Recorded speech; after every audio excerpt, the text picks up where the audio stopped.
याचा अर्थ ते 100 वर्ष जगणार आहे. त्याने आपला गोल फिक्स केला आहे की 87 फॅमिली मधला प्रत्येक व्यक्ती हा 100 वर्ष जगायला पाहिजे, कारण 60 + 40 = 100. तर ज्या व्यक्तीनं आपल्या मनावर नियंत्रण मिळवलं त्याची सफलता कोणीही थांबवू शकत नाही. फक्त आपण मनावरती नियंत्रण मिळवायला पाहिजे. आणि ज्या दिवशी आपण मनावरती नियंत्रण मिळवतो त्यावेळेला जगातील अनेक गोष्टी आपल्या अवतीभोवती पडलेल्या असल्या तरी देखील आपलं लक्ष त्याच्यावरती जाणार नाही. शिवाय त्या गोष्टीवरती आपण मजबूतपणे आत्मविश्वासपूर्वक काम करू शकतो. आणि ज्या वेळेला आपण ते काम करू शकतो असा आत्मविश्वास निर्माण होतो जे विजय सरांच्या बाबतीत झालेला आहे.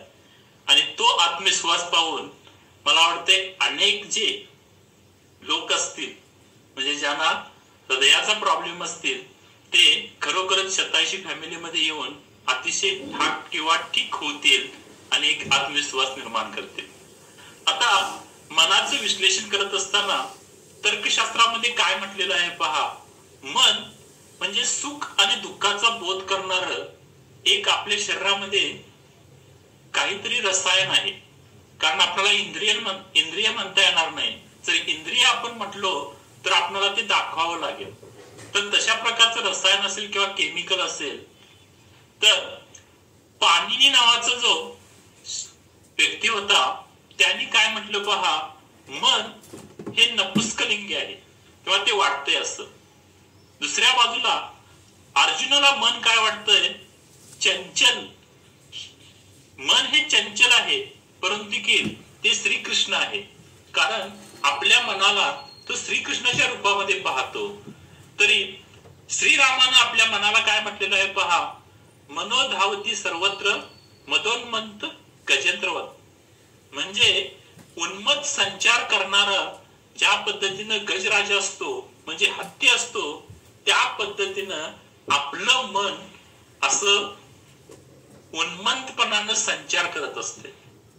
विजय सरांचा जो एक्सपिरियन्स होता पहिला तो उन्मत्तपणा म्हणजे कसं मोकळीक, आपल्याला जे आवडतंय ते आपण खायचं, आपल्याला ज्या ज्या गोष्टी करायच्या आहेत त्या करायच्या.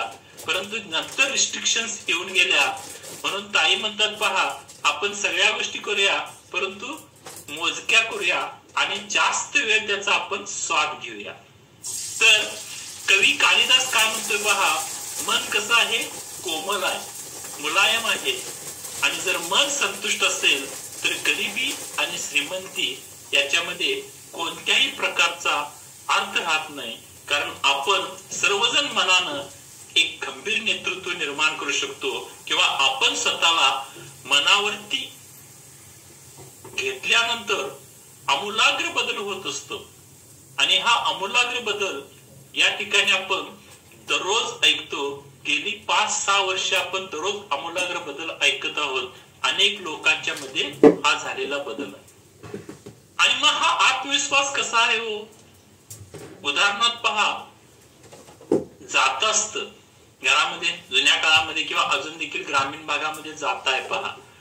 जात्याचा खालचा दगड जो असतो तो स्थिर असतोय आणि वरचा दगड जो असतोय तो दगड फिरणारा असतोय.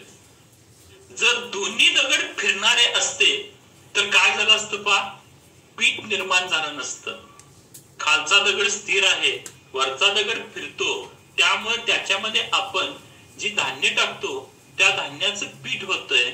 आणि दोन्ही जर दगड फिरत असते तर दोन्हीही दगडात फिरल्यामुळं पीठ निर्माण झालं नसतं. म्हणून आयुष्यात आपल्याला आत्मविश्वासाचा जो पाया स्थिर करायचा आहे किंवा स्थिर असला पाहिजे तो कशावरती असतो, आपल्या कर्मावरती असतो. कारण कर्म चांगलं असेल आणि कर्म ज्या वेळेला चांगलं असेल त्यावेळेला आपोआपच तुमच्या जीवनामध्ये अनेक गोष्टी चांगल्या होत असतात. दगड स्थिर असला आणि त्यावर कर्माचा दगड आपण फिरतो आणि कर्माचा दगड फिरल्यानंतर आपल्या जीवनामध्ये येणारी जी संकट आहे, काळजी आहे, चिंता आहे, या सर्व गोष्टींचं काय होतंय, आपोआपच पीठ होते आणि ते बाजूला जाते. आपण खरोखरच भाग्यवान आहोत की आपण काही चांगल्या लोकांच्या कर्माच्या सानिध्यामध्ये आहोत. आता चांगल्या लोकांच्या कर्माच्या सानिध्यामध्ये म्हणजे काय पहा, तुका म्हणे करू मनाशी संवाद. ह्याच्या पूर्वी किती लोकांनी आपल्या मनाशी संवाद केलाय हो? अतिशय म्हणजे अतिशय कमी लोकांनी आपल्या मनाशी संवाद केलेला आहे. बऱ्याच लोकांनी मनाशी संवादच केला नाही. मी एक उदाहरण सांगतो पहा, आपल्या पायाची करंगळी घ्या, कोणत्याही म्हणजे पायाची कुठली करंगळी घेतला तर तुम्ही त्या करंगळीला कधीतरी लागल्यानंतरच पाहत होता तिथे काहीतरी जखम झालेली आहे किंवा डॉक्टरांच्याकडे जातो. परंतु ज्या वेळेला आपण शतायुषी फॅमिलीमध्ये आलो त्यावेळेला पहा, आपण योगा करत असताना, योग निद्रा करत असताना, शवासन करत असताना आपण जे आपले ऑर्गन्स ढिल्ले करत असतो, अवयव सोडत असतो किंवा ते शांत करत असतो, त्यावेळेला आपण पहिल्यांदा मनानं त्या करंगळीपर्यंत जाऊन पोहोचतो. जसं बहिणाबाई चौधरी म्हणतात, देवा कसं दिलं मन, देवा कसं दिलं मन, असं नाही दुनियात. कारण दुनियामध्ये मनासारखी संकल्पना कुठं आहे पहा, ते सगळ्यांच्या जवळ आहे. प्रत्येक सेकंदाला ते तुम्हाला काहीतरी सांगत असतंय. कधीच ते तुमचा पिच्छा सोडत नाही, तरी देखील आपण ते दाखवू शकत नाही. तेव्हा कसं दिलं मन, असं नाही दुनियात, असा कसा रे योगी. योगी म्हणजे या ठिकाणी योगी. असा कसा रे योगी, तुझी काय करामत. विजय सर शेवटच्या ज्योतिर्लिंगाचं उदाहरण, ज्योतिर्लिंगाचं दर्शन घेत असताना 5 पावलं जाऊन बसतात उठतात, 5 पावलं जाऊन बसतात उठतात. म्हणजे त्या ठिकाणी त्याने आपल्या मनाचा जो निर्धार केलेला होता, तो मनाचा निर्धार इतका दृढ होता की आपण कोणत्याही परिस्थितीमध्ये त्या देवाजवळ जाऊन पोहोचणारच, देवाचं दर्शन घेणारच. हा आत्मविश्वास निर्माण करण्याचं काम या शतायुषी फॅमिलीने केलेलं आहे. आणि हा जो योगी आहे पहा, या ठिकाणी बहिणाबाई चौधरी कुणाला म्हणतात, देवा कसं दिलं मन, असं नाही दुनियात, असं कसा रे योगी, कसा काय तुझी करामत. आता या ठिकाणी देवाला योगी म्हणतात. आता योगी हा शब्द काय आहे पहा, योगी म्हणजे कोण? योगी कोण जो कौशल्याने कर्म करतो. कर्म करायचे, पण त्या कर्माच्या कर्तेपणापासून आपण दूर राहायचं, मुक्त राहायचं. ते काम कोण करत असते? देव करत असतोय. आणि तेच काम शतायुषी फॅमिली करत आहे. आपण फक्त कर्म करायचं काम करत आहोत. म्हणजे किती जरी लोकांना अडचणी असल्या तर त्या अडचणीतील लोकांना, जे अनेक व्याधीग्रस्त आहेत किंवा जे आपल्या मनाला सैरभैर केलेले आहेत, त्या लोकांच्या वरती आपण चांगल्या पद्धतीने विचार करायला पाहिजे. त्या लोकांना आपण चांगला विचार कसा आहे, पॉझिटिव्ह विचार कसा आहे, हा विचार आपण त्यांच्या मनामध्ये बसवायला पाहिजे. आणि त्यांचा जीवनाकडे बघण्याचं जे कर्म आहे किंवा जे आपण कर्म आहे करणार आहोत, ते कर्म चांगलं असायला पाहिजे. परंतु मन कसं आहे पहा, ते मन ऐकतच नाही. आणि ते इकडे जातोय, तिकडे जातोय, त्याला इकडे आणायला पाहिजे, तिकडे आणायला जातोय.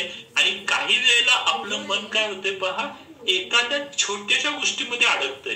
तुमच्या बरोबर किती जरी संपत्ती टाकली असली तरी देखील ते एका छोट्याशा गोष्टीमध्ये अडकतंय आणि परत परत परत परत त्याच्यावरती जात असते. आणि त्याला आपण, जसं आरोग्याला आपण गोळ्या इंजेक्शन वगैरे घेतो, तसं मनाला आपण ध्यान, धारणा आणि समाधी ह्या गोष्टीतून स्थिर करण्याचा प्रयत्न करायचा. एक भिकारी असतो आणि तो भिकारी देवाच्या दारामध्ये निवांत असं बसलेला असतो. दररोज अनेक लोक, अनेक भक्त यायचे, अनेक भक्त जायचे, अनेक भक्त त्याला पैसे देत असत आणि त्याचा व्यवहार चालत असायचा. एके दिवशी एक सावकार त्या ठिकाणी आला आणि सावकाराला त्या अतिशय आनंद झाला. आणि त्यामुळं त्या सावकारानं काय केलं, त्याच्या भांड्यामध्ये एक सोन्याचं नाणं टाकलं. आणि सोन्याचं नाणं टाकल्यानंतर ह्याचे विचार घुळमुळू लागले की आता माझ्याकडे सोन्याचं नाणं आहे आणि हे जर सोन्याचं नाणं भविष्यात आपण चांगल्या पद्धतीने याचा फायदा होऊ शकेल, असा त्याचा विचार त्याच्या मनामध्ये आला. आणि त्याने ठरवलं, आपण हे जे सोन्याचं नाणं आहे ना, हे सोन्याचं नाणं काय करायचं, गावाबाहेर एक मोठा वाडा आहे जो पडलेला आहे, त्या वाड्यामध्ये जाऊन आपण तो पुरून ठेवायचं आणि ज्या वेळेला भविष्यात लागल त्यावेळेला आपण ते सोन्याचं नाणं घेऊन यायचं, असा विचार करून तो भिकारी गावाबाहेर गेला आणि गावाबाहेर जाऊन त्या वाड्यामध्ये ते सोन्याचं नाणं पुरून ठेवला. घरी परत आला, त्याच्या मनामध्ये परत विचार सुरू झाला की आता माझ्याकडे सोन्याचं नाणं आहे, आपल्याला लग्न करायला काय हरकत आहे. म्हणून त्याने त्याच शहरामध्ये दुसऱ्या एका देवाच्या समोर बसणारी जी एक भिकारी होती तिच्याबरोबर आपलं लग्न केलं. दोघांचा संसार सुरू झाला आणि संसार सुरू झाल्यानंतर एके दिवशी काय झालं पहा की ह्या दोघांना पण भिक्षा मिळाली नाही आणि दोघांना पण भिक्षा मिळाले नाही. त्यावेळेला त्या बायकोनं म्हटलं की काय हरकत नाही, आपल्याकडे जे सोन्याचं नाणं तुम्ही गावाबाहेरच्या एका किल्ल्यामध्ये वाड्यामध्ये ठेवलेलं आहात ते घेऊन या जावा आणि त्याच्यातून आपण काहीतरी खरेदी करूया आणि आजचा उदरनिर्वाह करूया. तो उठला, उन्हाळ्याचे दिवस होते, पायामध्ये चप्पल वगैरे काही नव्हतं, तर तो त्या वाड्याकडे जाऊ लागला आणि वाड्याकडे जात असताना अचानक त्या ठिकाणी राजाचा रथ जात होता. राजानं आपल्या सारथीला सांगितलं थांबव आणि तो राजा विचारला काय तुझी अडचण आहे, असल्या उन्हात तू पायात काही न घालता वन चाललेला आहेस, कुठं चालला आहेस. त्यावेळेला त्यानं सांगितलं गावाबाहेर जो एक वाडा आहे त्या वाड्यामध्ये मी एक सोन्याचं नाणं ठेवलेलं आहे आणि ते सोन्याचं नाणं मी आणायला चाललेला आहे. राजा म्हणाला काय हरकत नाही, तू रथामध्ये बस आणि इकडे जाण्यापेक्षा चल मी तुला राजवाड्यामध्ये काही सोन्याची नाणी देतो. राजानं त्या भिकाऱ्याला आपल्या राजवाड्यामध्ये घेऊन आलं आणि राजवाड्यामध्ये घेऊन आल्यानंतर राजानं सेनापतीला आदेश दिला की ह्याला 10 सोन्याची नाणी द्या. मग त्याच्या हातामध्ये 10 सोन्याची नाणी ठेवली आणि सांगितले तू आता हे जाऊन मस्तपैकी जीवन जगजा. आता हे सोन्याची नाणी घेतल्या हातात देत असताना राजाने परत एक प्रश्न विचारला, आता तू काय करणार. तर त्यावेळेला तो भिकारी म्हणाला आता मी राजवाड्यातून बाहेर पडणार, पहिल्यांदा एक चप्पल खरेदी करणार आणि ते चप्पल घालणार आणि त्या किल्ल्यामध्ये जाणार आणि किल्ल्यामध्ये माझं जे सोन्याचं नाणं आहे ते नाणं मी घेणार आणि घरी जाणार. राजाने परत सेनापतीला आदेश केला काय हरकत नाही, त्याला 100 सोन्याची नाणी द्या.